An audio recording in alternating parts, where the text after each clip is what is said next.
High, এই ভিডিওটা হচ্ছে বিশ্বকর্মা পুজোর দিনের ব্লগ ভিডিও। তো দুপুরবেলা স্নান টান করে রেডি হয়ে যাচ্ছিলাম হচ্ছে আমি একটা স্পেশাল পার্সনের সাথে দেখা করতে।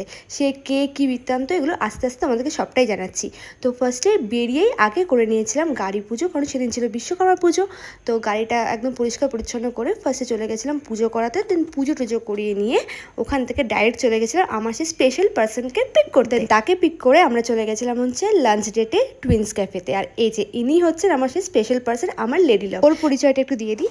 ও হচ্ছে আমার অনেক পুরনো দিদি বলতে পারো, বান্ধবী বলতে পারো, মানে আমাদের বন্ডিংটা একটা অন্যরকমই। তারপরে ওর বিয়ে হয়ে যাওয়ার পর প্রায় 5-6 বছর পর আমাদের দেখা হলো, মানে ওর অনেকটা দূরে বিয়ে হয়েছে আর আমি এখানে থাকি, তো সেরকমভাবে দেখা সাক্ষাৎ কথাবার্তা হয় না ঠিকঠাক।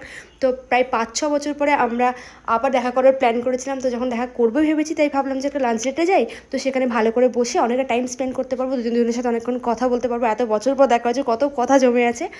তো তারপরে শপিংয়ের প্ল্যানটা আমাদের হুট করে হয়। তো খাওয়া দাওয়ার পর আমরা শপিং করতে আসি। তো এখান থেকে দিদি একটু পারফিউম কেনে তারপর ওখান থেকে চলে যাই হচ্ছে শ্যামসুন্দর চাঁদিওয়ালা বলে যে শপটা আছে জাংশনে। তো ওখানে গিয়ে আমরা অনেক রকম কালেকশান দেখেছিলাম। দিদির কিছু জিনিস কেনার ছিল আর আমিও সাথে দেখছিলাম। আর আমি একটা রিং কিনেছিলাম এখান থেকে ভ্যালেন্টাইন ডের সময়। তো ওই রিংটাকেও আমি ক্লিন করতে দিয়ে দিয়েছিলাম এখানে। এখন গেছি, মানে এক কাজে দু কাজ হয়ে যাবে। তো এখানে বসে বসে অনেক কালেকশান দেখলাম। তো দিদিও অনেক কিছু কিনলো। আর হ্যাঁ, দিদি কিন্তু আমাকেও একটা রিং গিফট করেছে পুজো পারপাস, পুজো গিফট হিসেবে। তো সেটা তোমাদেরকে লাস্টে আমি দেখাবো। তো এখান থেকে দেখতেই পাচ্ছি 4টে জিনিস। সত্যি কথা বলতে না, পুরোনো বন্ডিং কখনো নষ্ট হয় না। যে আজ 5-6 বছর পর আমরা দেখা করেছি, এত মজা করেছি, এত মন খুলে আনন্দ করেছি যে কী বলবো। মনটা সত্যি খুব ভালো লাগছিলো যে এত বছর পর দেখা হয়েছে, তবুও সে আগের মতনই বন্ড আমাদের মধ্যে আছে। তো দেন তারপরে সারা দিনটা দুপুর থেকে সন্ধ্যেবেলা অবধি প্রচুর মজা করে বাড়ি আসার তো ইচ্ছা একদমই করছিল না, তাও বাড়ি তো আসতেই হবে। আর এই আংটিটা দিদি আমাকে পুজোর জন্য গিফট করেছে। তোমরা কিন্তু প্লিজ কমেন্ট করে জানিও আংটিটা তোমাদের কেমন লাগলো। আমার তো খুব ভালো।